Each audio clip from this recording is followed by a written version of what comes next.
Good afternoon, everyone. Welcome to a Friday edition of On Cue. As always, I'm your host, Rich Quinones, and we are powered by our wonderful friends over at Fresh Roasted Coffee on this, the 17th of October, 2025. As always, get social with us at Rich Q on Q on IG, X, TikTok, Rich Q on a mic, YouTube channel at Rich Q, and I believe we are firing off on SR 1029 FM, the game, today. That is what I am being told. But typically, hope everyone had a good sports Thursday. You're having a better Friday. It is indeed a what the frig Friday, as we like to say. What made you say what the frig in the world of sports that's transpired over the week? And the NFL.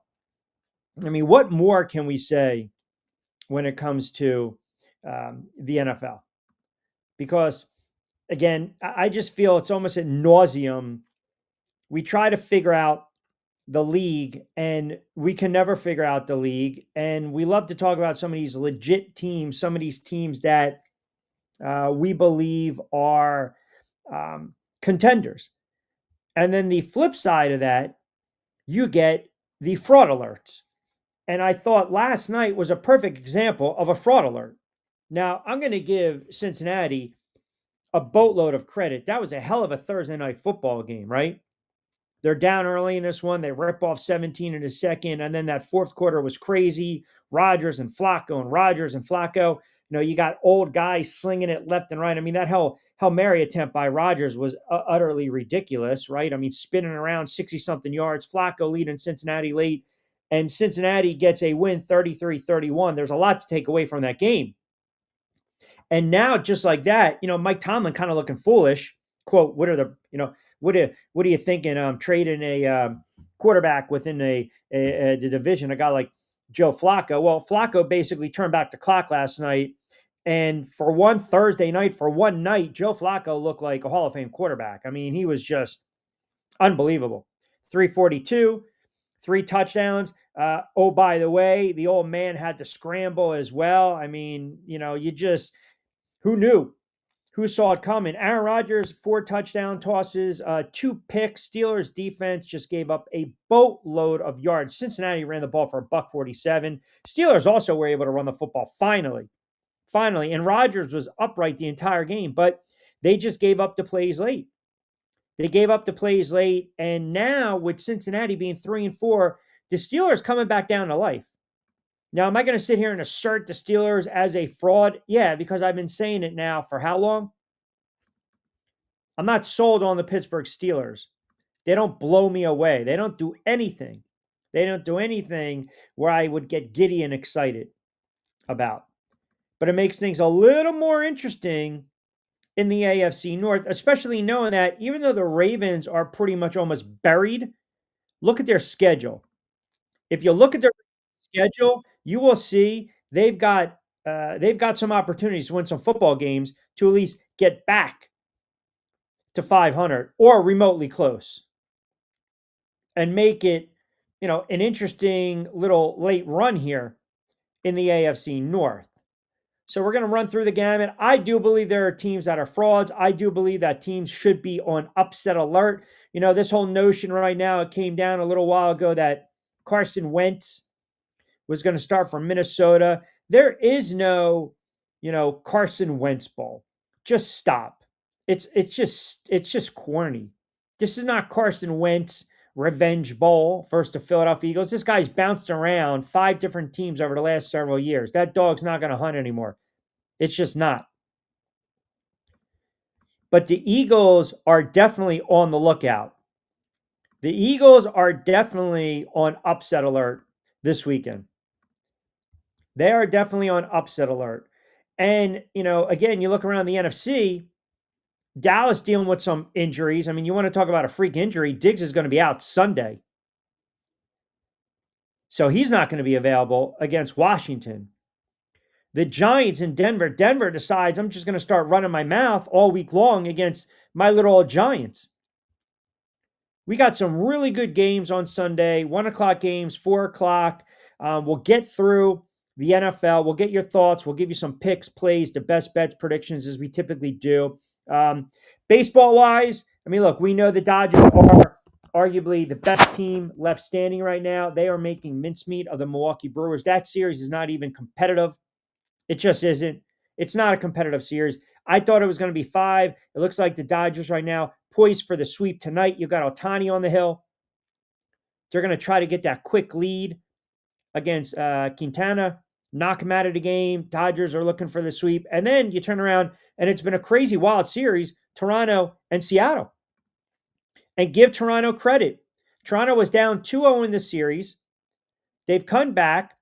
Their offense has just been sparked by a barrage, right? Guys, the 3, 4, 5 hitters, guys just stepping up. And then they get the win last night.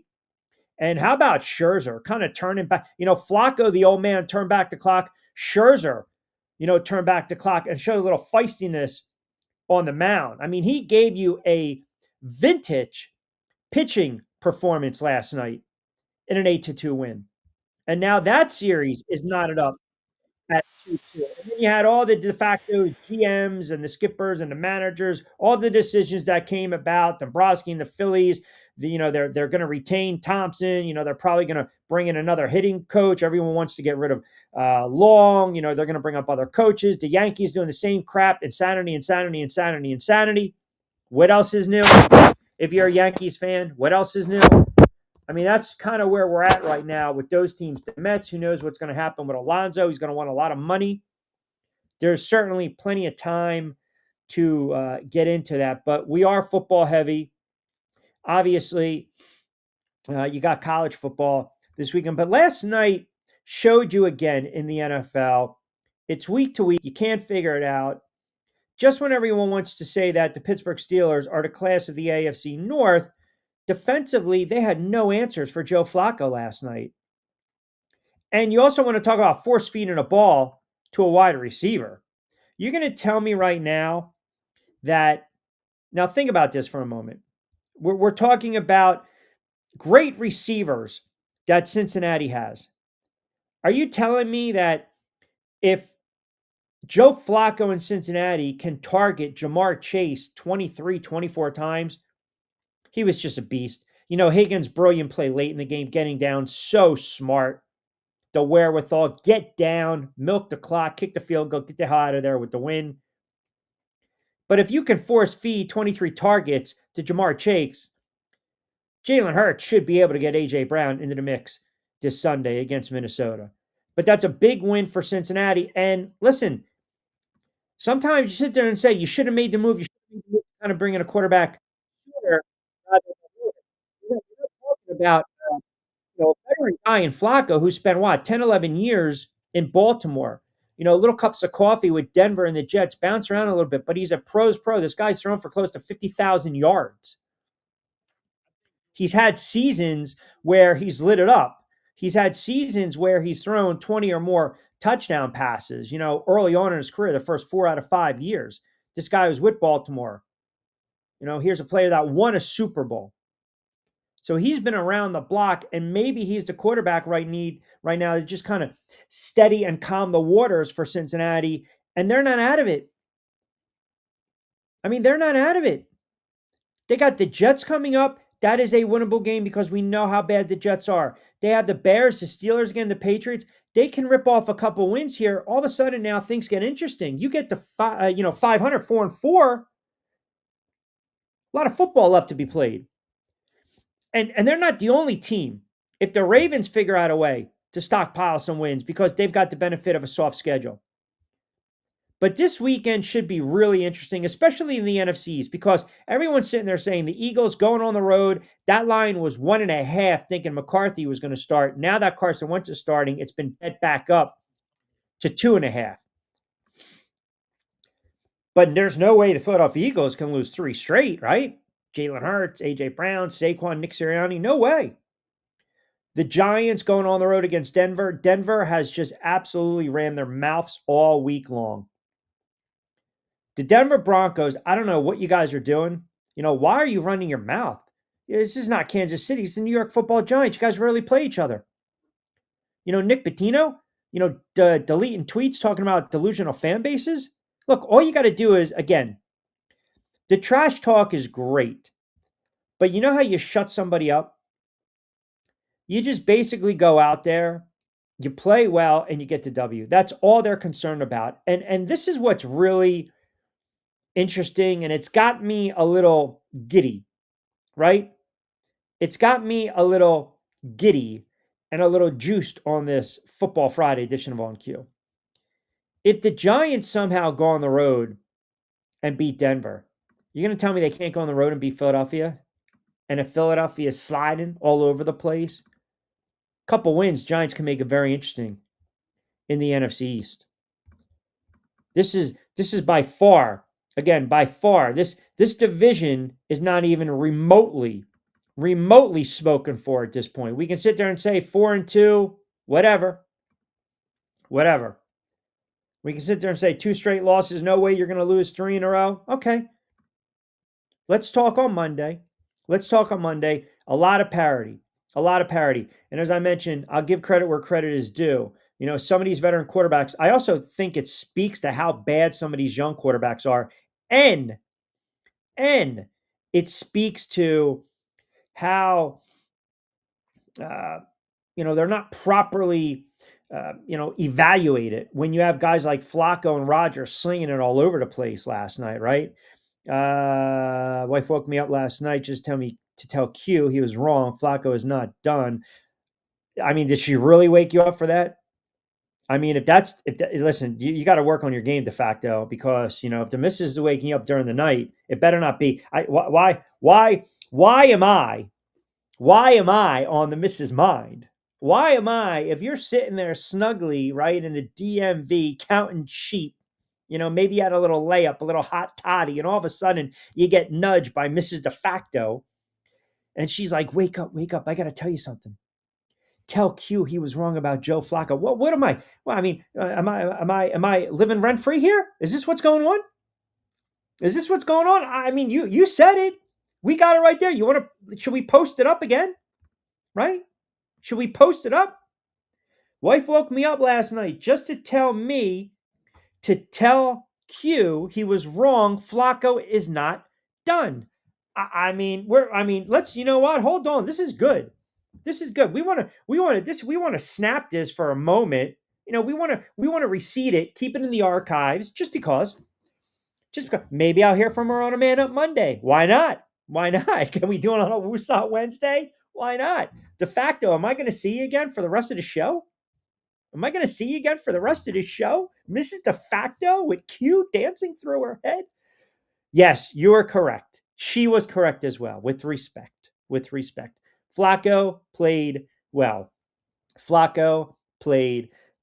I did mark the tape, by the way. Absolutely. Are you kidding me? That comment, that's up there. You can't get rid of it. Look, we're gonna screen. I got other people. They might screenshot that right now. We might call that a screen grab, right? Let's see. Let's just boop, bam. We got it. The tape is marked. Man, we got it. We took care of it. De facto, you just had to get them started, didn't you? Hey, listen, I mean, it doesn't take much to poke the bear. Ooh, whoa. What are we doing here? Sorry. Flacco played well. Flacco played well. Base chimes in. Q, just caught your show for the first time this week. Loving it. I'm a Denver fan. I wish one of the Broncos defenders would try to snatch Jackson Dart's chain. There might be plenty of time for that, but I appreciate you checking out the show for the first time. Thank you very much. Listen, what you saw last night was a veteran quarterback that was very comfortable in the pocket. You weren't getting that with Cleveland. They didn't have those types of weapons, and the Steelers had no answers. They had no answers whatsoever for the wide receivers. They just didn't. But I just think it speaks to my point about the quarterbacking playing in the NFL. Flacco, Rodgers, 40, 41 years of age? Are you kidding? Throwing for what? Almost 600 plus yards? Joe D chimes in. Q, you're absolutely correct. It's not the Wentz Bowl. It's a stupid, corny BS narrative. I hope they attack him, and drop him on his ass on Sunday. Eagles win this game by at least 13 points. Yeah, it is a dumb narrative. Carson Wentz revenge game. Dude hasn't played for the Eagles in 5 years. He's bounced around with so many different teams. Carson Wentz at this point of his career is a journeyman quarterback. I'm telling you right now, If the Philadelphia Eagles, okay, if the Philadelphia Eagles turn around and lose this game on Sunday and lose three straight, besides the panic, besides the self doubt, they're going to be ripe for the picking going forward. We said 2 weeks ago, you guys were reminding me it's a get right game against the Giants. They no showed. They choked in the fourth quarter against Denver and Bo Nix. Now you've got the Vikings, the Giants. If they were to lose those games at 4-4, they might get waxed on the road against Green Bay. They got the Lions coming up. Who knows what's going on with the Cowboys? You have a confident Bears team, a better Chargers team. They still have to finish the season with the Bills and the Commanders twice. So this notion right now, am I going to sit here and tell you the Eagles are not going to make the playoffs? I'm not going to say that. Am I going to tell you they're not going to win 10 games? I'm not going to say that. But this team right now better show up on Sunday. They better show up on Sunday, and they better defensively. If you can't get to Carson Wentz, who's just statuesque, who still doesn't know how to, look down the field at times, doesn't have that clock going off. I mean, if you're the Philadelphia Eagles, this should be your defensive get-right game. It really should. This should be your get-right game. And I'll tell you who I'm going to call out on Monday, and I'll say it right now. Jalen Carter. And I know he's dealing with a heel problem. Where the hell has Jalen Carter been? He's been a non-factor this season, and this guy's going to want to get paid. This guy has been an absolute no-show, a non-factor. I don't even think he's basically sniffed a quarterback. And all I hear about is this vaunted defense or this great secondary. Eagles secondary sucks. They stink. They absolutely stink. Now you got to worry about replacing Darius Smith. I mean, I'm telling you right now, don't get cocky, Eagles fans. Don't get cocky thinking this is going to be an easy win. Is there a way to save comments and post them in your background for the upcoming months? I mean, listen, I can tell you this. If there's YouTube channels that are using my name, image, and likeness, then yes, trust me, we'll figure it out. Dickerson, Carter, and Mitchell are healthy and playing. I think the defending Super Bowl champion Eagles will prevail. I mean, is that what you think, or is that what Mrs. DeFacto thinks? Because obviously we know who's wearing the pants in that relationship.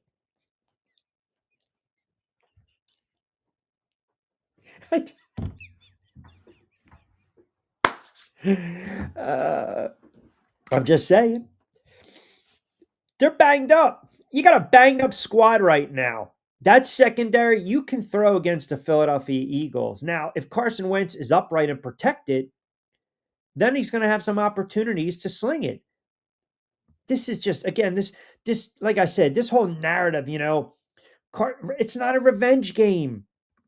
It's not. It's not. Nobody, it's just, it's a lazy narrative, right? What are we trying to do here? Give it a little buzz? No. The issue right now, I mean, that's got to be very interesting for the holidays, right? That's got to be real interesting for the holidays. The issue at this moment is a team that's dropped two straight. Offensively, they haven't done diddly. The offensive coordinator is basically being blasted every other week because of the ineptness of this offense. And the defense has a lot of weaknesses, we'll say. I don't see, if the Eagles are worth their salt, if they are, then this is your bounce back game. This is your bounce back game. I know Dickerson and Jalen Carter are both questionable, but this would be your bounce back game.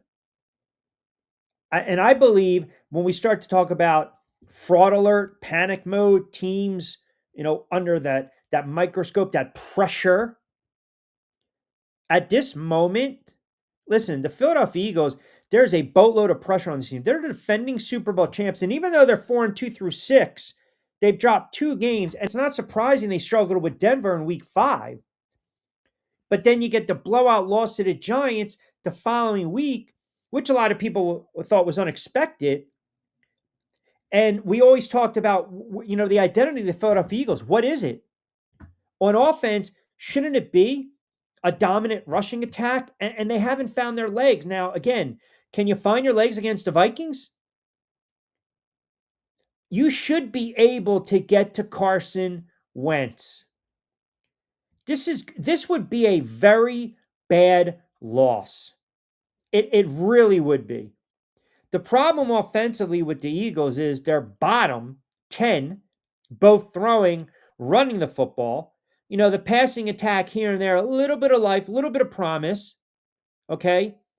Jalen Hurts slinging it, but again, against the Giants, they were down big. He had to throw him back in the contest. So he's thrown for 280 or more in 2 straight games. Now you got to lock these weapons. You got to get Smith. You got to get Goddard. You got to get Brown cooking and going. And I'm telling you, I look at the Vikings, and I think this is going to be a very close game. It might come down to special teams. It might come down to a field goal. It could. It really could. It could be a field goal game. But man, the Eagles offensively, you got to do something. You got to do something. You got to wake up, get out of this slumber, because it ain't pretty. It's not. And if you lose, now you're talking about a team that has lost not one, not two, but 3 straight games to defending Super Bowl champs. And you got the Giants, and if they get a win on the road against Denver, are feeling pretty damn confident about themselves. Now, they've got some injuries to deal with as well. So you've got, again, fraud alert for some teams this week. Where's Jacksonville? Who are Jacksonville? Who are the Jags? They got the Rams this week. The Bears. If you lose to the Saints, that game against Washington to win on Monday night means nothing. The Patriots can ill afford to lose to a bad Titans team that just fired their head coach. The Chiefs, all of a sudden, cooking a little bit. If we want to take the Panthers serious, and I told you the Panthers would be a dark horse playoff team, you can't lose to the Jets. Colts and Chargers, that's going to be a good game. That's going to be a really fun game to watch. Falcons and the 49ers, where are the Falcons at? Do we take the Falcons? Are they legit? And then you got 2, I think, decent games on Monday night. Obviously, you highlight it with the 7 o'clock game, Tampa and Detroit. Let me see. Sarge chimes in, Q, excellent opening monologue talking about all these veteran quarterbacks. And right, for 1 week, Flacco did turn back the clock. I don't think the Steelers are a fraud. I just think they have a lot of issues in their secondary. I think they're a fraud. I was not enamored with the Pittsburgh Steelers. And it has nothing to do with, again, this whole bringing in Aaron Rodgers. I thought Tomlin going in was on the hot seat. I thought they should have made a change a while ago. I'm not enamored by them as well. E chimes in, Q, Broncos are favored for a reason. Home, supposed to be the better team. But I'm telling you right now, Q, as a Giants fan, they're talking a lot of smack for a team that has 4 wins against Cincinnati with no Burrow, a bad Jet team, the Eagles, who, oh, by the way, Q, correct me if I'm wrong, and you can let your listeners know this, we just destroyed, and the Titans. This is not, 7.5 is a lot of points. 7.5 is a lot of points. And I'm waiting for, the corporation to jump on because I can say right now, Giants might win this game outright. Giants might win this game outright. I'm not Q locking it. I'm just saying they can win this game outright. No way Wentz can beat his former team, or could he? Little reverse mush tactics going on by the man. Little reverse mush. Yeah, why not? Let me see. Tom and Summers Point chiming in. Q, I'm not going to bite when you're talking about the Eagles offense. I still think they're going to figure it out. You still got 10, 11, 12 plus games left in this NFL season. But my concern right now is that Jalen Hurts has to drop back to pass too many times. Why have they not been able to get Saquon into the offense? It's all about play calling. It's all about play calling. You have an all-world running back, and you can't figure out a way to get him going. That just, it really makes no sense. It really doesn't. I mean, Saquon Barkley rushed for over 2,000 yards. Do you know, if you were to, right now, if you were to look at his numbers, Saquon would finish the season with, let me see, he would be projected to be at, what do we have him at? 921 yards. No, check that. 821 yards coming off a 2,000 yard season. Think about that for a moment. Saquon Barkley rushed for over 2,000 yards. And right now, he's projected to have 821 yards. That would be just a monster drop. A drop like we've never seen before in NFL history. He has not been able to get out of the gate. And maybe it has to do with something, running the football 345 friggin' times. I mean, his dip is historically bad. 5.8 to 3.4. Very bad. Forgot there's a couple of inter corporate matchups this year. Yes. Giants and the 49ers, Giants and Denver and the Eagles, Giants and the Raiders. I mean, there's a lot of a lot of matchups among brethren.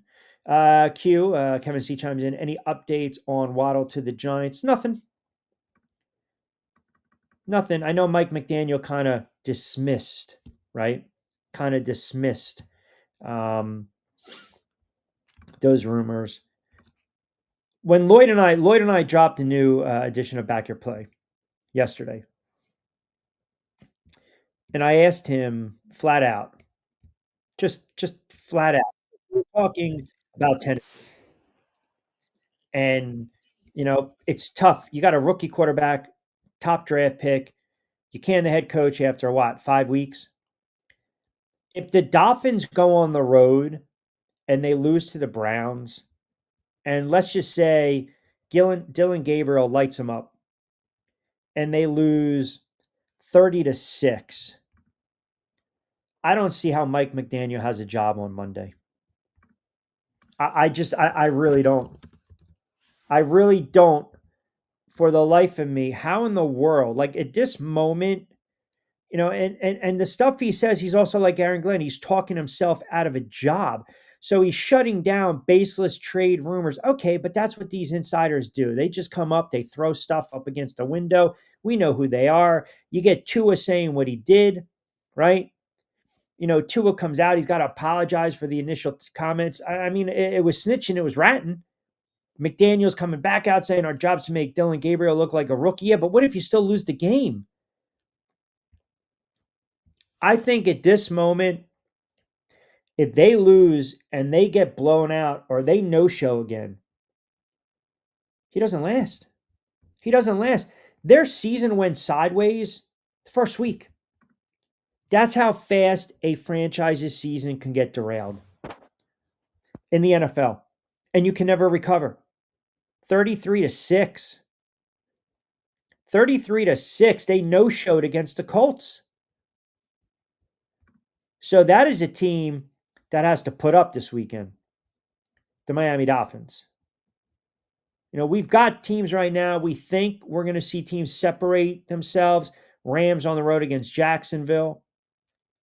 Patriots now 4-2. They're laying 6.5.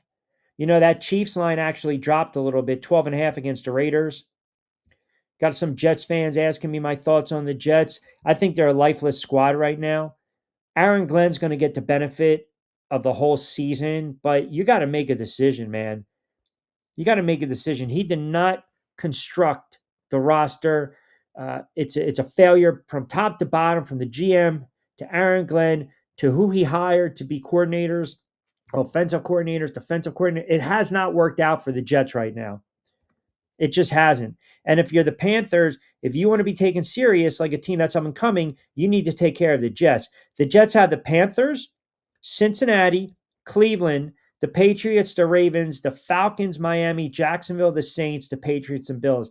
They cannot be that bad where they don't win 2 to 3 games. I just, the days to me of teams going winless, I just don't see it. I really don't. 5 o'clock straight up. Quick timeout. 5 o'clock on the East Coast. This is on Q. Rich Quinones here. Don't forget, we are all over the place. YouTube channel X SR102. Also, we'll take you up to 6 on channel 82 in Bermuda. You can get social with us as well. You can follow along on X and IG at Rich Q on Q, TikTok Rich Q on the mic. We'll get to some more comments. We will reset the table. NFL heavy, got some baseball comments and questions chiming in as well. We'll get to you.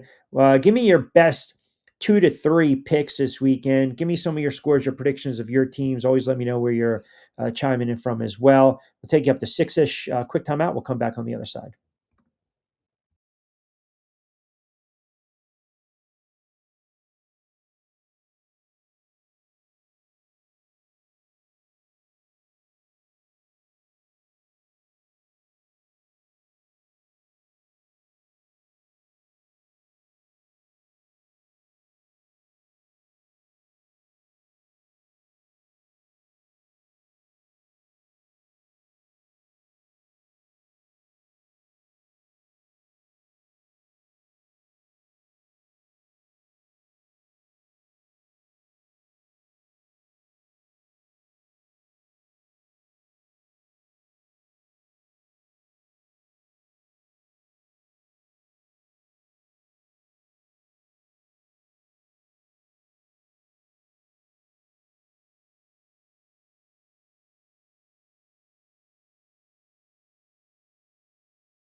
All right, welcome back, everyone. 5 o'clock straight up on the East Coast. We got an hour to play with. 16 a book, 60 to play with on this Friday edition of On Q. Rich Quinones here. Don't forget, as always, you can capture back your play. We dropped a new episode every Saturday and Sunday, 11 to 12 on NY48 WWON. Get social with us. Very easy to do. Got a lot of comments coming in on the NFL. Kind of a, I guess you can say, fraud alert week in the NFL, perhaps a show me something moment in the NFL. I can't figure out our guest is his Atlanta Falcons, but I know he's got to be ecstatic. John Bueller, kind enough to join us. Zach Bueller, 118 on X from Fanside. It does a great job with all his pods. Of course, Atlanta Falcons, talking a little 30 birds and a little college.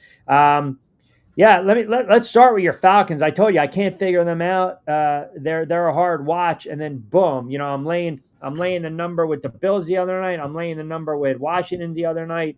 The Bears screw me, your Falcons screw me. So I did not have a good Monday night. How are you? Doing better than you apparently, and not 6. That's great. But yeah, certainly flying high here with the Dirty Birds in Atlanta. Really impressed to see how much they disrupted Josh Allen. I understand that the Bills are kind of banged up and everything like that, but Atlanta's got a defense for the first time in a very long time. And if you have that and the offense comes together, you can hang with pretty much anybody. Yeah, that's what they did, and they were also able to run the football. I mean, that kid's a stud. What do you have, like a buck 70? I mean, he's fun to watch. Is is there buzz that the Falcons right now? Okay, that's you know, I have to ask you this objectively, right? Was that also a little bit about the Bills, or do you believe that win was more about the Falcons? Look, I think the Bills were coming into this game with a crashing sense of urgency. I mean, they had lost the previous week, in prime time to the Patriots, and like you kind of got to win this game because you don't know what the Patriots are going to do. And guess who's in first place in the AFC East right now because of the tiebreaker. So maybe it is a little bit of the Bills kind of like not playing up to their standard, but I think like looking at the teams that they beat, not really much of anything at this point. So, not necessarily like a fraud like you were mentioning, like some of these other teams here, but they've kind of gotten lucky with very easy schedule. Whereas you look at Atlanta, their 3 wins are all over teams over 500. In Minnesota, Washington, and Buffalo, the problem is you haven't won a division game yet. Yeah, you mentioned, we talk about, which teams are frauds. I'm sorry. I watched that game last night and I was never sold on Pittsburgh. Fun to watch Flacco, good for him. Aaron Rodgers doing his thing. I'm not the biggest Aaron Rodgers fan. Um, I think the Steelers are frauds, to be quite honest. That secondary's got some issues. They were finally actually able to run the football, which is a good thing. But what you did is you gave Cincinnati a boatload of life in that AFC North. Absolutely. And I think we were talking about it on last week's show. It's like, with Pittsburgh, or I may have been on one of my pods here. I'm like, they're kind of taking advantage of the division being really down. I mean, nobody could see a 1-5 start out of Baltimore. I think Cleveland should be better. Like Cleveland should be 3-3. They should have beaten the Vikings and they should have beaten the Bengals, but they're the Browns, and that's why they haven't got it figured out. But give the Bengals credit for finding a way to win versus a game where I thought Aaron Rodgers played pretty good, but you got to take advantage of the division being down. And I mean, anybody who reads any of my work knows that like I am not a fan of Mike Tomlin or the Steelers right now. They're better than expected than I anticipated, but I mean that's a huge win for Cincinnati to get It back in is. this thing. It is because, I talked a little bit about this on my other show, Back Your Play the Gambling Pod with Lloyd Vance. The Ravens, if you look at their games coming up, now obviously the Bills and Ravens both respectively have byes, but the Ravens have the Bears, the Dolphins, the Vikings, the Browns, the Jets, winnable games, Yeah, right? I mean, listen, tough 1-5, but somehow you creep to 4-5, hell, 5-5, 500. You got a long season left. So that AFC North, Steeler faithful, Steeler Nation, waving the yellow friggin' towel, terrible towels. Here we go. We're running away with it. Not so fast, right? I mean, that might be kind of a quirky division. It might not be that runaway we thought it once was. it might be what you and I thought the AFC South was going to be Yeah, like. Maybe 9 or 10 wins is going to win that, but apparently, Indy and Jacksonville look pretty good. The Texans are starting to turn around. The Titans are awful, but the AFC North right now, like, I mean, maybe outside of the Bears, like, I think that the Ravens can probably win the rest of those games if you get with momentum and you play like the Ravens or whomever, or you play like the Steelers or whomever later. You've got momentum when the season flips, and you can beat anybody. You don't want to be playing a hot team when the weather changes. no, you don't. This is kind of a show me kind of weekend. Look, the Philadelphia Eagles have dropped two straight. Blew the lead in the fourth quarter at home to Denver. Got blown out by my Giants. Now you go on the road. Forget this stupid Wentz Bowl. It's just ridiculous. Guys haven't played for the Eagles in 5 years. He's bounced around all over. It dropped to 1.5. Probably the expectation was McCarthy was going to play. Now all of a sudden it's bet back up to 2.5. Carson Wentz gets to start. There will be a full out panic, just riot if the Philadelphia Eagles lose three straight. I know the betting public would sit there and say there's no way the defending Super Bowl champs can lose three straight. But offensively, if they continue to play like they were, I don't know if you heard this stat before you came on. Saquon Barkley's on pace to rush for 800 and something odd yards, coming off a 2,000-yard season. Like they need to incorporate him in the offense early and often, and they've got to get AJ Brown going as well. But my goodness, this is not a gimme game on the road against Minnesota because they play. Minnesota defensively plays well. That's the only thing I'll give them credit for. I think that's the biggest fraud in the NFL right now in Minnesota, particularly with Wentz. I mean, but you bring up all the points right here with the Eagles. Like if you lose to the Vikings here, you lose 3 in a row. It gets in your head, and we've seen how Correct. the town can turn on somebody very quickly. We've talked about this ad nauseum about Nick Sirianni being a great CEO type coach, but when he doesn't have the best coordinators, it's not necessarily replacing all these coordinators year after year after year is so hard. So he's earned the benefit of the doubt here, even if you have a down year.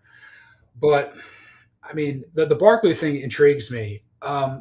Low key, I was kind of stunned that he had as great of a year last year with the Eagles. I kind of felt that like he kind of got banged up in college, he got banged up in New York. I didn't necessarily know how much tread he had left on the tires. Offensive line, John. Offensive Mhm. line makes all the difference in the world.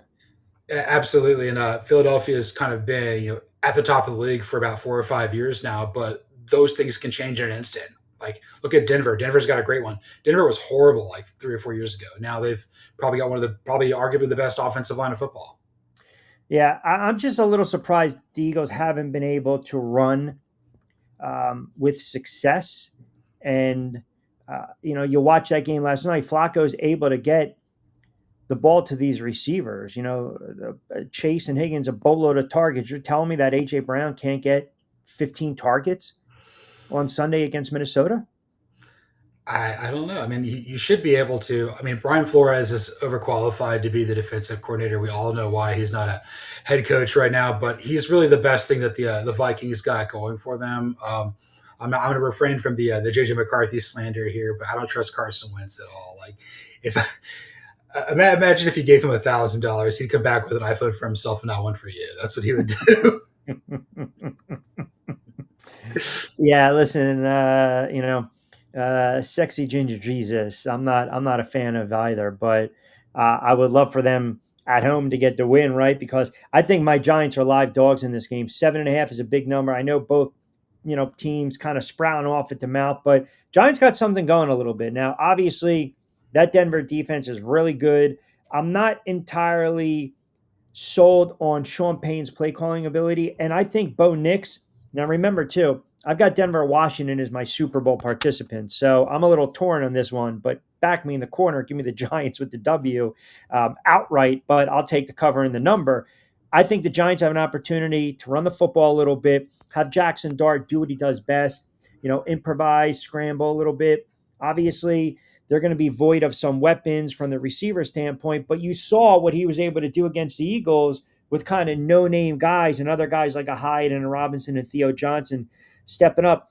I think they can turn the ball over, and if they can pressure Bo Nix a little bit and force him to turn the ball over, shorten the field, I think the Giants have an opportunity to at least keep this game close. Yeah, I think it all comes down to, like you said, the play calling of Sean Payton with Bo Nix at quarterback. Bo Nix was the epitome of a high floored, low ceiling guy coming out of Oregon. He started 5 years, between Oregon and Auburn. I always knew he was going to have some level of success in the NFL because of that. Goes to a perfect place for him to get the most out of his talent there in Denver. But Sean Payton's incredibly cocky. Can't stand him for Atlanta Falcons reasons and life reasons, supposedly. But I would also say, like with your Giants, Jackson Dart provides the team some sort of juice, some sort of spark that they haven't had in a very, very, very long time. I tabbed him to kind of being like akin to Baker Mayfield coming out, a guy playing an air raid, can throw the ball, kind of an ad libber a bit, but the team seems to be fired up with him. And I think as long as Scatterbo doesn't turn the ball over, you got a chance.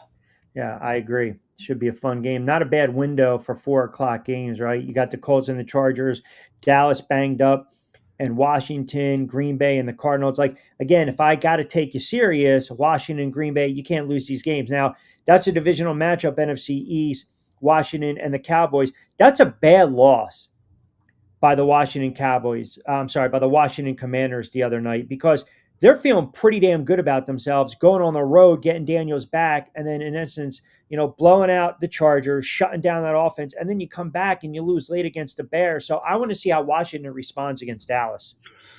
Yeah, I wasn't as quite as high on you as Washington this year. I mean, I had them losing to the Eagles, the NFC Championship, so my pick was Eagles Ravens. I feel way worse than that than you do about your Commanders Broncos pick. Yes, yes, you should. Yeah, I get it right occasionally, but I mean, like you can't pick the Packers versus the Chiefs every year. That's right, every year. But I think the Commanders are proving to us that every year in the NFL, it's a year over year proposition. You all start at the same spot. You can't take where you finished off and build off of that. You got to scale the mountain once again. And and I hate to say this because I think he's a good guy, but he did this to my Falcons. Dan Quinn, he kind of does this a little bit. He's known for slow starts. Sometimes you get a little sloppy, and momentum can't necessarily build up there. I think they've got a talented team, but again, not having McLaurin for what looks like a fourth week in a row, that's detrimental to them. And you've obviously mentioned this with Daniels, like he's um, he's such a talented player, but man, his health scares me. Yeah, I mean it's fair. I just think that's who he is as a quarterback, and it's like the Lamar Jackson debate, right? The way he plays the game, he's prone to get hurt. It's just talented. It's unfortunate to watch. Sarge chimes in. Q. The Unk Bowl was very interesting last night. Yeah, funny. They called it the icy hot bowl. I listen. Al Michaels, goat, and I'm listening to the broadcast, and I don't know how many times he called Flacco Burrow. And I'm like, I'm not a big Kurt Herbstreit guy. I like Collingsworth. I didn't mind when it was Al Michaels, Chris Collingsworth. Kurt is Kurt. Okay, fine. It was an entertaining game last night, no doubt. I'll say this: that game, because of the way those two played the quarterback position, I think is an indictment on some of these younger quarterbacks and how they're evaluated. There's no way you have guys that are 40, 41 slinging it like that. I mean, those guys were every bit blue chippers coming out of Cal and Delaware. Like people tend to forget, like all these new guys starting as like rookies and stuff. That was all because of '08 with Flacco and Matt Ryan. They were like the first of their era to do that. Like Rodgers sat for 3 years. So, the success you saw of Flacco and Ryan and Matthew Stafford and a couple of other guys, in the years to follow really kind of paved the way for these guys starting early. But these guys had to transfer. I mean, when Aaron Rodgers played community college, I think Joe Flacco Flacco, went to Pitt. yeah, he was at Pitt for a little bit there.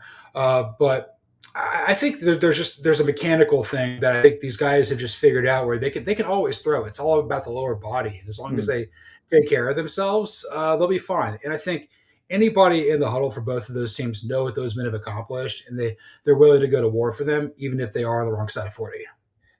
Is there, that Monday night, that first game, Tampa and the Lions? I think it's a great matchup. The total is 52.5. Detroit is laying 5.5 at home. Who's got more pressure in this game, right? Because Tampa had the crazy when they pulled away against the 49ers. I don't know how Patrick Mahomes has the shortest odds for NFL MVP. Baker Mayfield deserves to be in the conversation as well as Jared Goff. But who's got more pressure? Is it Tampa Bay going on the road saying, okay, we're legit, we've got staying power? Or is it the Lions who basically no-showed and really got manhandled in the trenches against Kansas City? I think it's 1,000%. All the pressures on the Lions. They're laying all those points. This is the number one seed in the NFC last year. Didn't get it done in the divisionals versus Washington.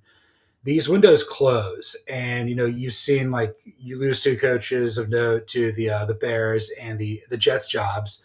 It seems like you've been able to kind of figure it out there with John Morton and Kelvin Shepard a little bit, but like right now, I've kind of thought that the Lions have kind of been the reigning champ of the NFC in some sort of way, I guess, because the Eagles have kind of been messing with their food. But Tampa's legit. I mean, I saw them pretty close up in week one. You're absolutely right. Baker Mayfield should be the MVP, and they're playing with house money right now because I kind of thought they had like a maybe divisional round ceiling. But I will say though, if you lose this game in your Tampa, you're allowing an opportunity for Atlanta to potentially catch up to you, Yep. and maybe both of those teams end up making the playoffs here. But like, I think the big key here is like Detroit's got to get this if they want to basically assert their dominance over the NFC again. Mike in Ohio chimes in on X, listening online. Q always enjoying the football talk. How much of an indictment now is this on Stefanski? Again, we're not talking about a second or third year pro. We're talking about a veteran, at this point, journeyman quarterback in Joe Flacco. I mean, the comments that Tomlin had, okay, kind of come back, here we go. But let's not read too much into this, right? Because if Joe Flacco's still on the roster, we're not allowed to talk about Dylan Gabriel and Shador Sanders anymore because Flacco is the starter. I've usually been a Stefanski defender, but I thought that loss to the Vikings overseas was unforgivable. Like it's over. That guy's cooked. He needs to go be a coordinator somewhere else. You You know, you think he's definitely so? Do you think Berry's out too? he might be able to stay. The fact you had Mike Vrabel in your building last year and you let him go to New England. I mean, I understand like the ties there, but it's kind of run its course with Stefanski here. You draft talent well. Like I think Barry's a really good GM. You have good players that come in here. But for whatever reason, the guy that's like a quarterback whisperer and everything like that seems to make the wrong read every step of the way. And as soon as Tennessee, the Volunteers, are done with the playoffs, we know Jimmy Haslam's going to put all of his anger and hate and frustrations on the world on the Browns because that's what he does. So So, by the way, last comment on the Browns, and it's more or less to their opponent this weekend in Miami. I've said this several times. I mean, look, the Dolphins' season got derailed when your AFC South winner, the Indianapolis Colts, thumped them to open up the season 33-6. Aside from a ugly loss against the Jets, they've just no showed. I mean, it was a bad loss to the Chargers, no business losing to the Panthers. Well, I shouldn't say that because they're not a good football team. So you lose Hill, you got the rumblings, you got the grumblings, you got Tua walking back his comments, you got McDaniel basically throwing it back at the media saying, all these rumors are unfounded, blah, blah, blah. If they go on the road and they no show and Gabriel lights them up and they lose 30-6, I said this. I don't believe he's in the building come Monday. I think they make a head coaching change. Do you believe that to be true, or do you believe they're going to ride it out with McDaniel and just chalk it up to a lost year? they might do that, but if you get trounced to the Browns that badly, contract the franchise and bring the South Florida Bulls to the NFL. Like the Jets are really sorry, but they're trying to figure things out. They just can't do it. The Dolphins are a whole other level of just stinky fish nastiness. Yeah. Like the whole like McDaniel thing is like, oh, Tua's my guy. Tua's not anybody's guy. Tua's got the worst contract in the NFL because like he's still playing. At least with the Well, Browns, hold on. Deshaun Watson says, "Hold my beer." it doesn't matter. He's not actively destroying your team right this Yeah, yeah, yeah, instant. yeah, yeah, yeah. But Um, yeah, it's just the season's been over since Tyreek Hill broke his leg. yeah, At this point, see if Zach Wilson or Quinn Ewers can play, and at that point, like, what are we doing? I like the Colts and the Chargers. That's a good matchup because again, Daniel Jones quietly putting a really solid season together. But people forget they can play a little defense and they can run the football. And then you have the Chargers, and here's a team that dropped two straight. They come back, they had the win over Miami, and now they're sitting at 4-2 in a very interesting AFC West. I like this game. It's one of these games where you kind of bookmark and say, just like that Tampa and Detroit game, I'm going to sit back and just kind of enjoy it. Yeah, that's kind of what you have to. You're looking at a team that could potentially, get to the AFC Championship again. I'm not going to say either of them are going to win the AFC, but like you win this game, you build that level of confidence there. Maybe you could do something there in the final two-thirds of the season. I kind of like Indy here. I think that they kind of have a better sense of who they are. Like we got Daniel Jones, we got Jonathan Taylor. Shane Steichen's been here a little bit longer. You get Louis Anarumo to call the defense, who can't believe the Bengals let him go. That was dumb. And then you got the Chargers. I kind of feel like they're pressing a little bit with Harbaugh and everything like that. Anytime Herbert presses, he's not the same player. And also, I think this is a big day. If the Chargers are going to win, it's going to be because of Jesse Minter and the defense, and he's really Hmm. got to earn his stripes this week. Do you look at this weekend? Is there a game or two or a team that you think is on upset alert? Um, I'm not really sure exactly. I'm just going to take a look real quick at the internet is not cooperating here. No, I can give you the rundown. I mean, we kind of went through a lot of these games. I'm sorry, the Rams on the road against Jacksonville, Saints against the Bears. I mean, are the Bears or Rams? I mean, is that a game where you say, okay, could be a tricky spot for one of these teams? Honestly, I think the Saints could get the Bears. I think that's possible. I'm not ruling that out just yet. I think there's a How about the Titans over the Patriots? All the upheaval and sometimes, like I wanted to ask you about that. So we're 6 games in the season, and the Titans decide we're in essence going to clean house. Well, they fire the head coach, but point being, that was kind of a nepo hire. We know that. That was a favor to the father. But now you got a rookie quarterback 6 games in, and his head coach is fired. So when you look at the Titans right now, firing and hiring, GM and head coach, firing and hiring. I mean, my goodness, they're 6.5 point dogs. Is there any ounce of you that says, okay, this could be a game where the Patriots might overlook them and stub their toe with everything that's going on with the Titans? I would think that, but I think Mike Vrabel hates Amy Adams Strunk for firing him. Like, and I think that he's going to be like, we're not going to let the Titans like overlook us here. And I almost feel bad for Cam Ward, but I think he said some really foolish things at the microphone that will. I mean, who's going to take this job, Rich? Who's going to take this job? I mean, just I thought Callahan was going to work with Ward, but apparently they wanted Callahan going after last year. This thing is not going super hot, but I like what you're saying that there's a chance that the Patriots could overlook them here, but if it was the Patriots are being coached by anybody else besides Mike Vrabel, I think that's more likely to happen than not. So McCoy is the quote interim head coach. Now, I'll give you two names. And again, I know you're probably going to just chuckle. Possible coaching candidates. You got Arthur Smith out there. You got Matt Nagy. Look, I get it. They seem like odd choices, but you're not going to get a college coach to come in, are you? Um, I mean, unless someone's got some ties to the region, I kind of like Arthur Smith there back in Nashville. He coached his tail off there for a long time. I was super high on him when he came to Atlanta for what he did in Tennessee. I think he could get it going. The other thing is if the Belichick thing goes off the rails, he might be candidate at his own water. Here, I'll give you another name.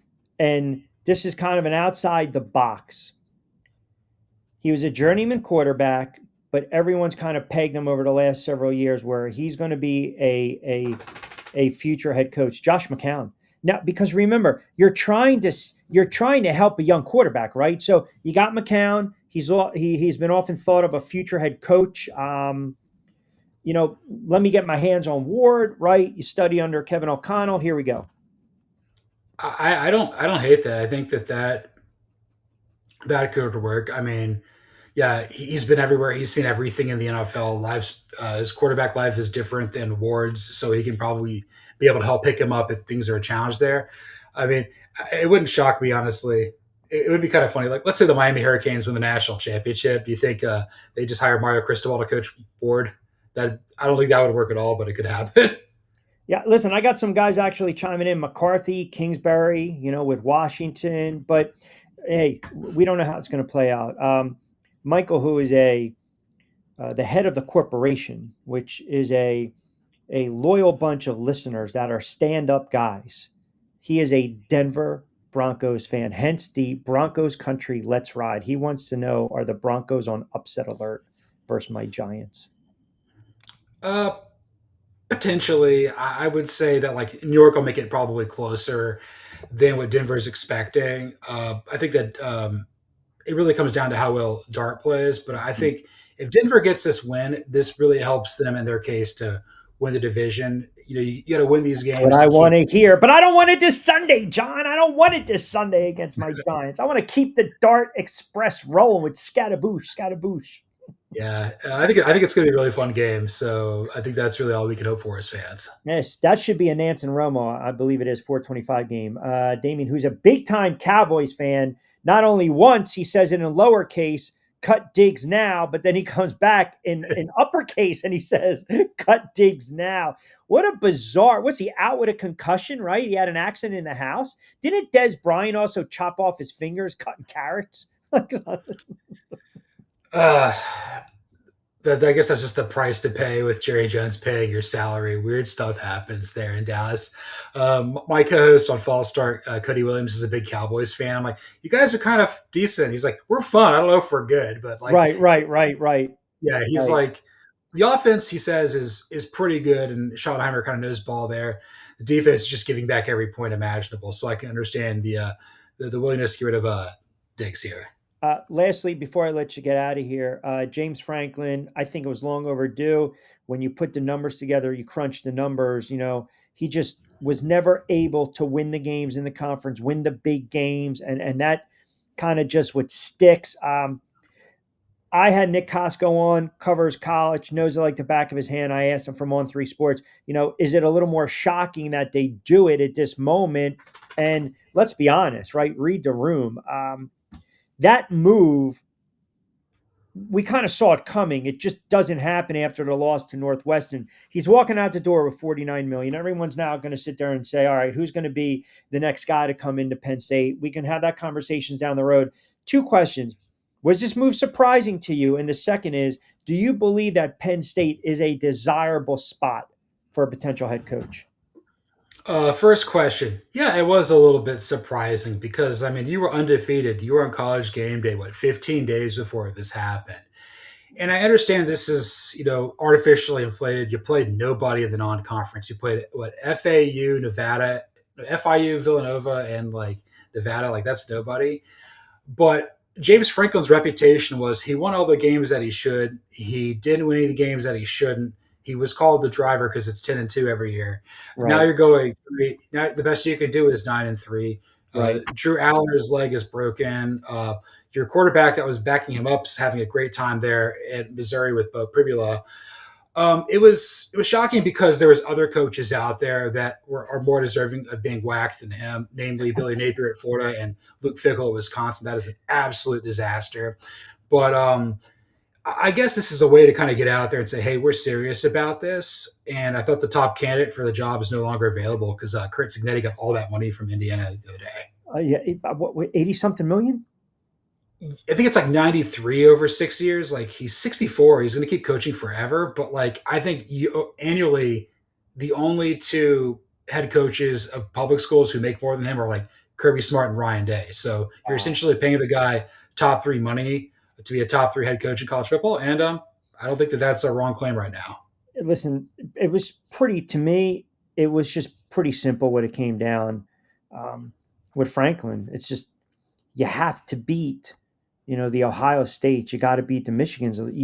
You have to beat these teams. If you fail to beat these teams, you're not going to last. And I still believe it is a desirable landing spot because it is Penn State. I've got my thoughts on Penn State, but it harkens back to the whole Paterno, Sandusky kind of stuff. And again, I can't blame these kids now for something that went on many moons ago. And I used to argue this on the air with alumni and backers and boosters. It's still a desirable landing spot. All right, got about 30 seconds. Listen, Dodgers are making mincemeat of the Brewers, but finally we got a series in the ALCS. Dodgers go for the sweep tonight. Otani's on the hill. I think they're going to get it. Look, Toronto, Seattle, can they beat the Dodgers? I hope so. I like rooting for the Dodgers is like rooting for the Access Powers. So give me Seattle or Toronto, please. Oh, that's all. Yeah, but from a either way, like it's like God forbid if Milwaukee got in against Seattle or Toronto, horrible markets. Uh, that's baseball for you. They don't always do the best job of marketing their product here, but it's kind of inevitable that it's going to be LA out of the NL. I'm glad we got a series there in the AL, and I think it'd be fun to see the Blue Jays get there for the first time since '92, and the Mariners for the first time ever. So it'd be Well, exciting. For yeah. What do you got going on with the pods this week or this weekend? just kind of thinking about, if can the Falcons get to 4-2 over the 49ers. That game, I think both teams are good, but like whoever wins this game is going to be feeling really good. Falcons got a really easy stretch coming up after the 49ers. They host Miami. In the pod thing for college, a lot of big games this weekend. Ole Miss, Georgia, third Saturday in October between Alabama and Tennessee. Still trying to figure out exactly who's going to make the playoff. We think Indiana's legit, but we're not necessarily sure how far they're going to go. But that's kind of what I've been blabbering about for the last week or so. All right, brother. Look, man, always great stuff. Everyone give John a follow on social media. Check on the YouTube channel, all the pod, and I mentioned give him a follow on X. He does a fantastic, fantastic job. Always very insightful as he's breaking it down. And he steadies the waters because I'm always like this, and he's just even keel. That's a good balancing act. That's what we need, that balancing act. But you got college football, you got baseball, you got the NFL on Sunday. Enjoy it, brother. We'll do it again next week. All right, sounds good. Catch you next You got week. it. There you have it, brother. Be well. Good stuff as always from John. Mike chimes in. Always enjoying the college football talk with John. Q, you got to talk a little more college. Forget about the NFL. What are you talking about? You just asked me about the NFL and Flacco. Mike in Ohio. E chimes in. Q, do you really think the Giants are going to cover the number 7.5? Yes, they are going to cover the number. I might spite pick later on in the show, but I'll save it. I want to get to some baseball comments on the other side. I want to remind everyone, too, we're powered by our good friends over at Get Ready with Tea, 3 Brooks Bourbon. Back Your Play, also powered by Fresh Roasted Coffee. Check out the affiliate notes, BYP20, 20% off your first purchase of Fresh Roasted Coffee. Quick time out. We'll come back on the other side.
All right, welcome back, everyone. 5:35. I want to remind everyone too that our newest edition of Tropical Bets Aletta that dropped as well. You can catch that on the YouTube channel. Had a good conversation with Keithland King, getting set to fight in Barbados, 10:25. It's a Barbados Bash, 9-2, 9 knockouts. So that'll be on channel 82 in Bermuda over the weekend, as well as BYP.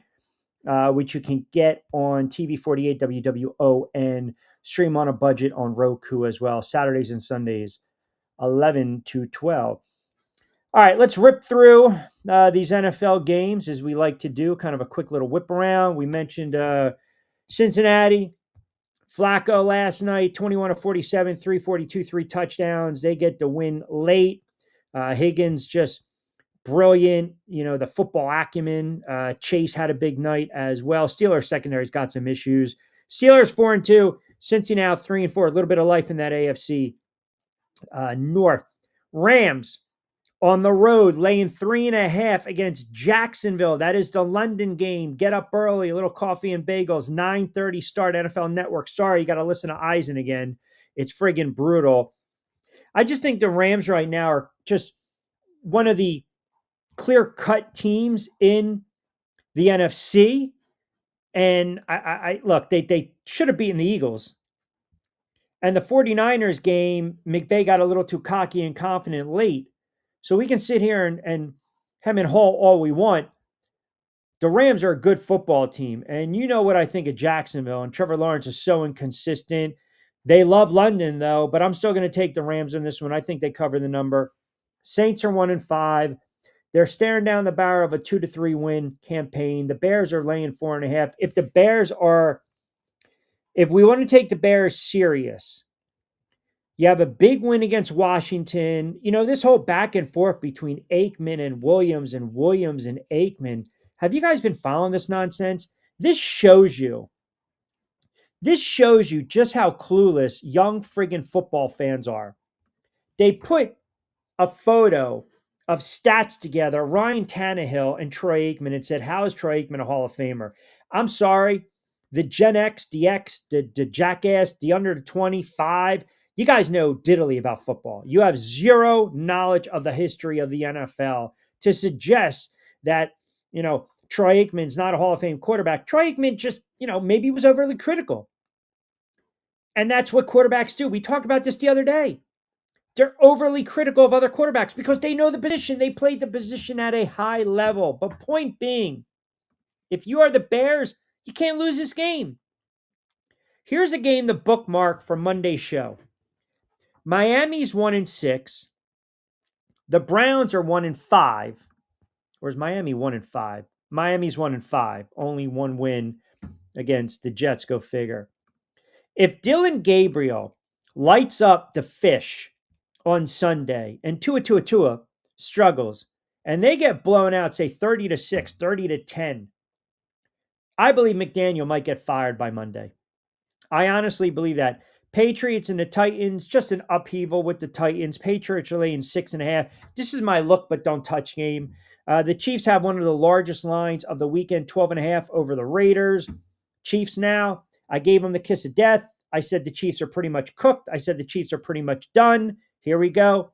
3-3. Let me give you the Chiefs next couple games. Raiders, Commanders, Bills on the road, Bronco Ball on the road, and the Colts. Let's not crown them AFC West champs just yet. Not touching that game. That line is too high. We know how bad the Raiders are. We know Geno Smith is an enigma. He's so sporadic. 12.5, 13 points, divisional matchup. Thank you. No, sir. Eagles and the Vikings. Aha. Now, do I spite pick or do I just give you exactly what I think is going to happen in this game? Let me just give you what I think is going to happen. I can see this being a fourth quarter game. I can see Minnesota down by 3 or 4 late. Eagles go 3 and out. They punt. Carson Wentz has good field position. And then the defense that I pretty much have piled on all season long makes a play late. And they force a turnover. And Minnesota loses. And I do believe the Eagles, I don't see them losing 3 games in a row. I don't. But their defense has been so anemic.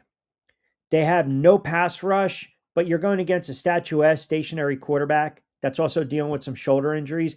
One of the reasons the line was at 1.5, thinking McCarthy was going to play. Now it's bet back up to 2.5, 3. Eagles on the road. This is I will say this will be your, how do I want to describe this? This game to me, or the opportunity for the Eagles right now, I'm gonna simply call this it's gut check time. It's gut check time for the Philadelphia Eagles. It really is. It is. Like, if we believe the Philadelphia Eagles are a legit Super Bowl contender, the defending Super Bowl champs, they have an opportunity to get back to the Super Bowl and repeat as champ. It's gut check time. This is where the players look around to your left, to your right, across from you. You look everyone in the eye. Are you going to go to battle with me? Are you going to go to battle with me? So I'm telling you right now, in fact, I'm going to do you one better. I'm not even going to spite pick the Philadelphia Eagles.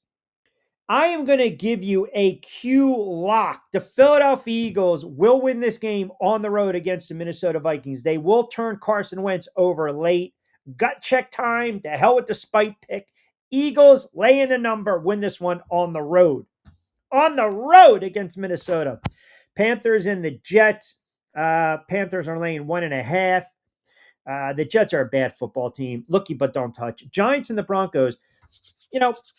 This to me, 405, 1989, Gary Reasons to hit on Bobby Humphrey, 1998 Kent Graham cracker, 13-0. Denver Broncos to Amani Toomer back of the end zone. I love the Giants in this spot. I do. And it pains me because I don't want to go. I hate the fact that I have to go against corporation. The corporation, a loyal group of listeners to the show. They've made me an honorary member. And contrary to popular belief by the de facto and the bunker boys, I'm not on the payroll. But I like the Giants covering the number.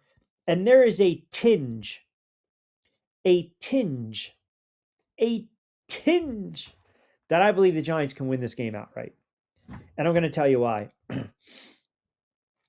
They're going to run the ball.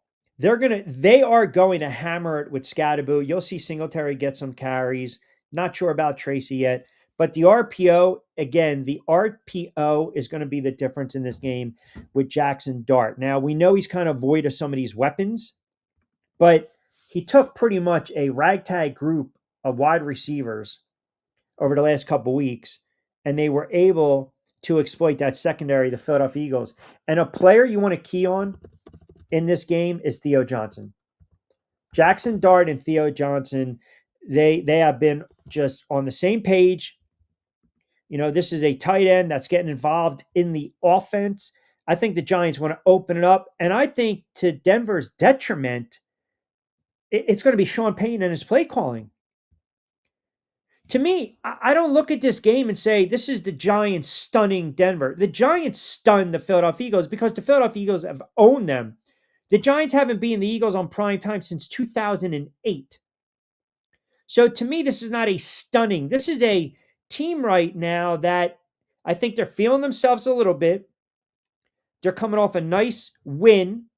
And Denver as well. Denver beat the Philadelphia Eagles as well. So they've got some confidence. But the Denver Broncos, they almost allowed the Jets to beat them. And they were able to get to Justin Fields 9 times. I don't believe they're going to be able to get to Jackson Dart 9 times. The offensive line has played well for the Giants. And I think if Dart has time to throw and scramble and run, we're talking about time of possession, keeping Denver off the field. That's going to be one of the difference. But I also think Theo Johnson in the passing game, especially down the seam, they're getting him involved. And you know I'm a Bo Nix fan. But the Giants offensively will stretch Denver's defense in a way that Justin Fields couldn't. And New York still could have got that win, the Jets. They still could have won that game. That was an ugly, ugly, ugly game. Look, Denver is a good football team. They have a very good defense. But the Giants have a little juice right now. They really do. They're feeling good about themselves. And by the way, they got the rest advantage heading into this game. They haven't played since last Thursday. I mean, offensively, picking up first downs, converting third downs. You know, the Giants never do this. Denver a little more desperate because they want to keep pace with the Chargers atop the AFC West. And you want to stay game ahead of the Chiefs. I think this is going to be a great game. I think this is going to be a fun game to watch. I'm not even talking, look, Giants money line plus 285. Here we go. Scadaboo, anytime touchdown. Play it, play it, play it. Just do it. This will be a very fun game to watch. And you get 2 young quarterbacks. The Giants are a little banged up. Slayton is questionable.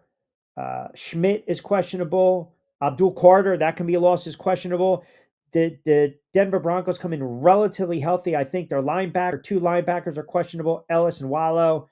But to me, this is the type of game where if you're a trending team like the Giants, this is not like the letdown, right? Now, Scadaboo, I know what you guys are thinking. If you go back and you see what Denver has done, phenomenal job containing the run game. Breece Hall, Saquon, Chase Brown combined a $139 in the last 3 games. I think what will happen is you combine Jackson Dart's legs, the RPO, Scadaboo off tackle. Giants offensive line has played much better. I think the Giants can run the ball with a moderate success, just enough to open up the offense. And defensively, I think Nix is due for a pick. I do. We're going to talk about it. Michael, I'm doing it. Michael, I'm doing it. I'm telling you right now. And I'm not reverse mushing are we talking about my Giants? I am not talking about I'm talking about the Eagles will win outright. My Giants are covering the number. I think they can win this game. I really do. I think they can win this game. Gut check time for the Eagles and show me for Denver. Who are you? And hell, I have Denver going to the Super Bowl and winning it. It's going to be a fun game. And the thing is, I know no matter what, whether I win or Denver and the corporation wins, I can always expect a classy response. I can't say that for de facto. Dart and Robinson will spoil the corporation's week. Ooh. Denver will stack the box and make Dart throw. I'm fine with that. Scatterboo's going to have some runs. Are you taking the under for the game, Q?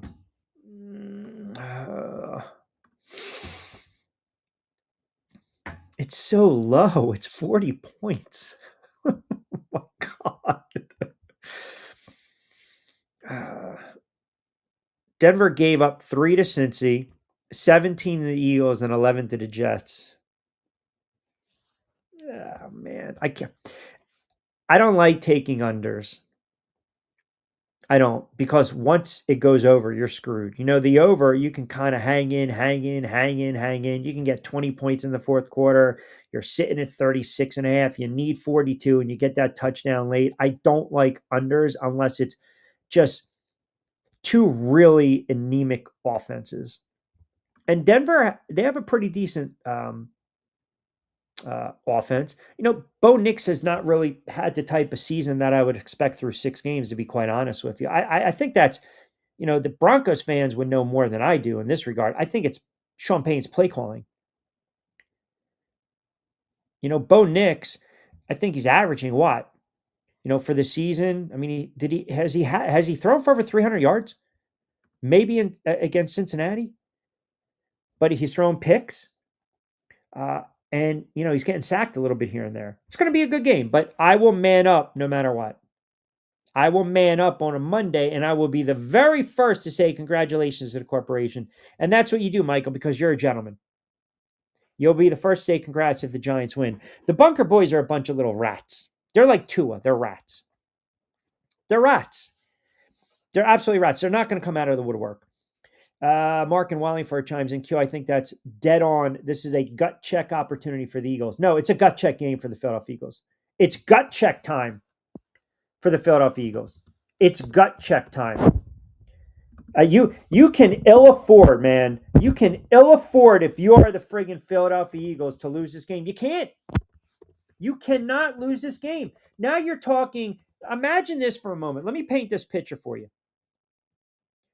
The Eagles lose this game. The offense looks absolutely inept again.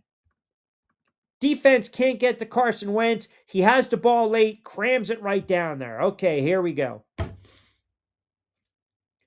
Giants win, come back home, go up the turnpike next week, and they beat the Eagles. Now the Eagles have lost 4 straight. Now the Giants all of a sudden are in the lead in the NFC East. You know how quick things can snowball in the NFL?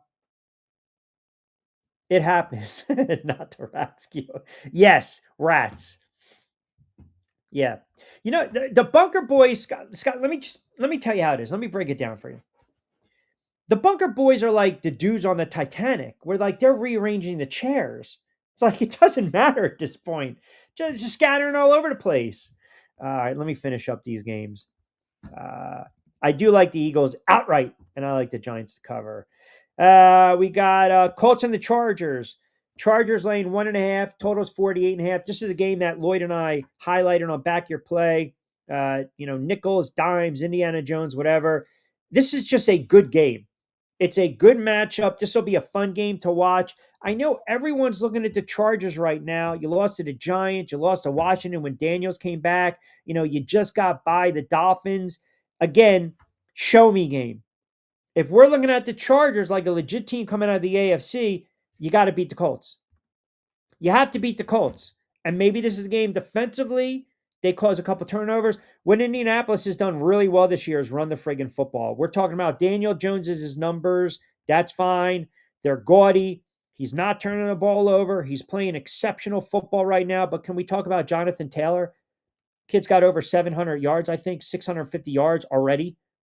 They're averaging 4.6 yards a clip. They can run the football, and that's what you need to do to be successful late in the season, especially in January. Washington against the Cowboys.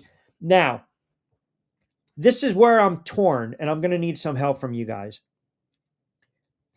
I feel as though the Dallas Cowboys offensively, they can score points. I mean, the Dallas Cowboys, we saw it. They scored 40 against the Giants. They scored 40 against the Packers. They scored 37 against the Jets. Okay, stub your toe against the Panthers. I think the Cowboys, this is a game where Washington is going to have to score at least 28 points. They're going to have to score 28 points. Cowboys will score 30. They're going to give up 30. But for some reason, I feel as though, Dak responds. I just look at this game and I get it, Diggs with the concussion and all that kind of stuff. I just look at this game and I say, Dak Prescott, right? Dak Prescott, who has just been on fire of late. Prescott has thrown 10 touchdowns, 0 picks over his last 3 games. I feel like this is a Dak Prescott game, and I'm going to trust him over my guy, Jaden Daniels. And the other thing is, both teams come in with bad losses, and Daniels looked a little skittish against Chicago. They had those blitzes. They had guys coming off the edge. He couldn't hold on to the football. The conditions were an issue. I understand. They were fumbling and throwing some bad picks. I do like Dallas at home. I really do. I like the Cowboys in this game. I really, really do. We talking about the rats? We talking about the chairs? What are we talking about? Right? Colts Chargers game of the week. Tampa Bay and Detroit might be the game of the week. Kira, you running into the fire with any of the bunker boys? No. No. No. I don't know if you guys saw this in the beginning of the show, but I can go back to the comments while you guys are back on. So this shows you the not even the clout that Q has. Not only the ability, the knowledge, the talent, the charisma that Q has, the ability to get into one's head and under their skin. The first comment of the show today on we talk about what the frig. Are you guys ready for this one? Buckle up, sit down, strap in, take a load off. We talk about a what the frig. What made me say what the frig on this what the frig edition of On Q on a Friday? De facto, and the first comment on the board today at 4:25 was this. My wife woke me up last night just to tell Q he was wrong. Flacco is not done. Why is your wife waking up mentioning my name de facto?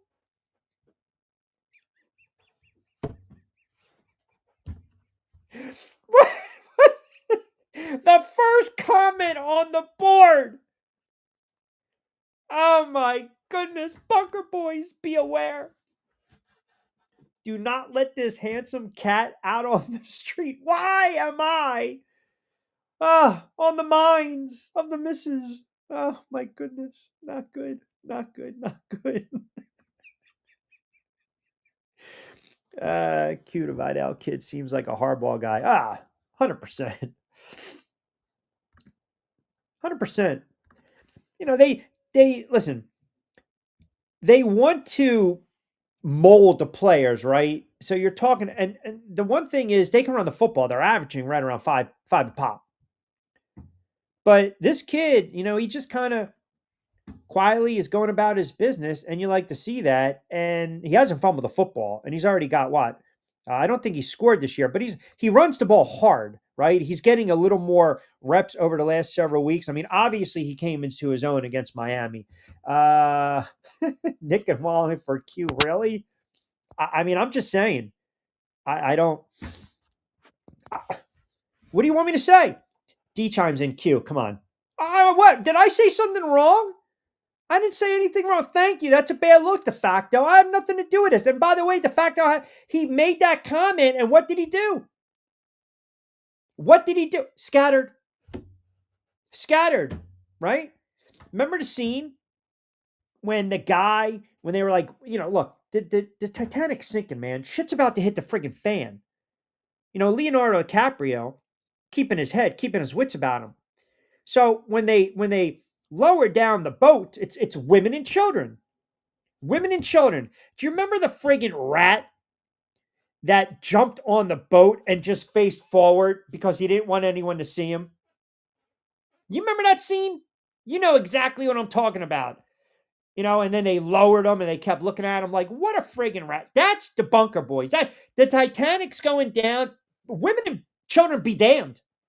They're jumping on the ship with the rats. They're picking up the rats. Here we go, chucking them over into the little rowboats. Yeah, I can't have that. So you guys can get on me all you want. I just call it the way I see it. What am All right, let's finish. Green Bay and the Cardinals.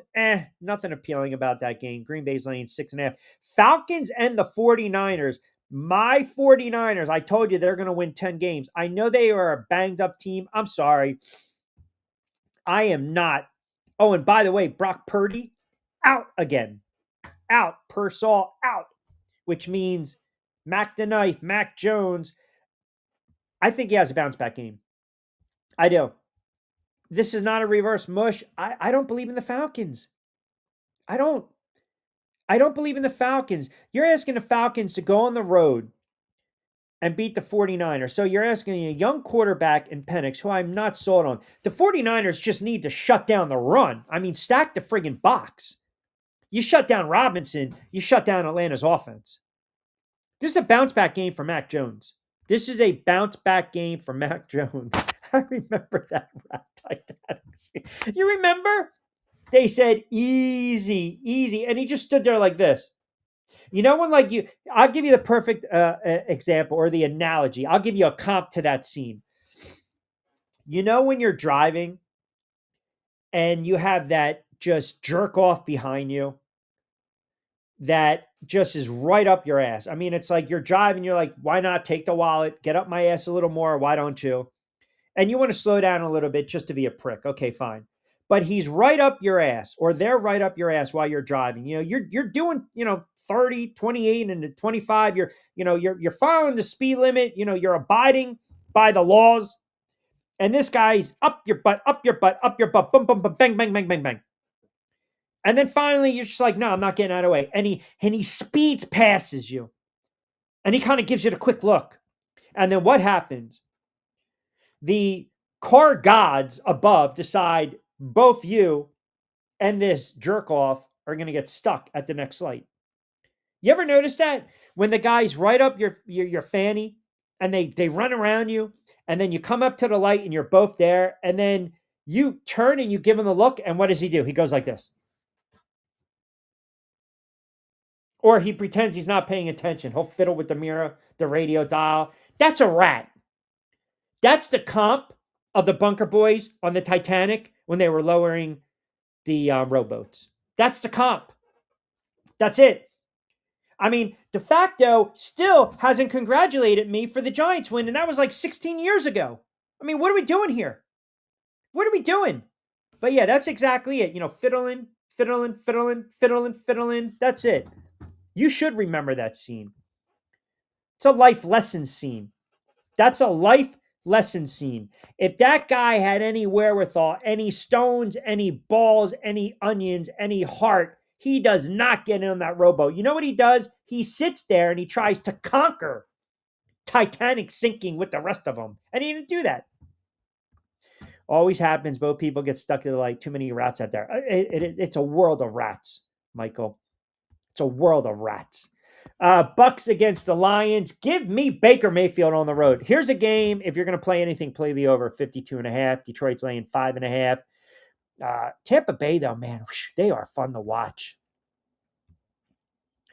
How is Baker Mayfield not in the MVP conversation and Patrick Mahomes has the shortest odds? Baker Mayfield has thrown for over 1,600 yards, 12 touchdowns, and just one pick. He's so fun to watch. And he's got, I think he's got a couple rushing touchdowns, or no, he doesn't. I think he might have one rushing touchdown, but he's fun to watch. He is just fun to watch, man. Now, what stinks is that Ibuka uh, might not play. He's dealing with that hamstring injury. Now, if he's out, that's a loss, obviously. But they're getting some of their weapons back. That's going to be a fun game to watch. So you got Tampa Bay and you got Detroit Sunday Night Football, and then I'm sorry, Monday Night Football, and then you got the Texans in Seattle. I will say one thing about Seattle: their defense is sneaky good. Their defense is sneaky good. Here's a game where, you look at this line, Seattle's favored by 1.5 at home. Now, correct me if I'm wrong, wasn't that sitting at 3? I don't believe it dropped that bad. 2.5. I would still take Seattle at 2.5, 3 points. I'm seeing a couple books now, it's at 2.5. I don't know why it flashed 1.5. BetMGM has it at 2.5. DraftKings has it at 3.5, I believe. But I like Seattle defensively. They're a decent football team, and Darnold's played well. He's played well. All right, 6 o'clock straight up.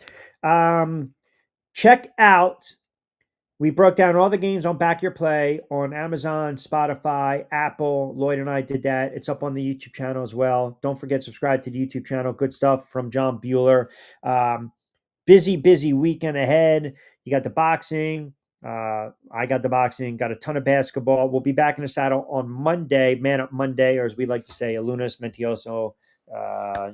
Manolo, Man Up, Loca de Radio, Monday edition of On Cue. Saturday and Sunday, 11 to 12 on NY48 WWON on Roku. You can check out Back Your Play. Also, subscribe to the channel. Don't forget, as always, get social with me on X and IG at Rich Q on Q, TikTok, Rich Q on a mic. Like, comment, subscribe. You guys are fantastic. You guys basically stayed locked in with me for 2 hours. I mean, how do you not love that? How do you not love that? Michael says, good luck to your team, Q, hoping for a good game. And I believe it will be a good game. I believe it's going to be a fun game. You got some really good, by the way, Michael, that is a CBS game, so check your local listings. Wink, wink. That's a 4:05. That should be a Nance and Romo game, but I have a feeling it might be the Colts and Chargers, Nance and Romo. Ooh, maybe we get a little, we get Kevin Harlan maybe at 4:05 on that game. And then Fox will be the Eagles and the Vikings. But if all out fails, you guys know how to reach me if you're looking to get the games, how should we say, not legal. All right, good stuff from John Bueller. Enjoy college football. I think the Dodgers close it out tonight. NLCS. Ohtani's on the hill. That might be a little coming out party for the Dodgers. You've got Toronto and Seattle. That's 6:05. So as soon as I get off the air, you guys can capture that. 6:05 first pitch. Have fun with that. Talk a little more baseball next week. Miller's on the hill tonight for Seattle. Gausman's on the hill for Toronto. Right now, that series is 2-2. Compelling series. I do like the Dodgers tonight, though. Ohtani on the hill to close out the Brewers. We had a lot of college football talk with Costco. That's as well on the YouTube channel. That audio is also up on Q on the podcast version of the show. So you can check that out. And then we went through all the NFL games. So you guys have a wonderful Sports Friday. Don't forget, we are powered by our good friends over at Fresh Roasted Coffee, Three Brooks Bourbon. Get ready with tea. Jersey Shore Break, second season coming up in March 2026. And of course, our very good friends over at Play It Again Sports. 2 locations, Deptford and Mount Laurel. You can also save on all your used sports equipment and more. You guys have a wonderful Sports Friday. If you guys go out and about, be safe, be sound. We will do it again on a Monday. As always, we appreciate you tuning in to this edition of On Cue. As always, I'm your host, Rich Quinones. Be safe, be sound. Hasta luego, buen día.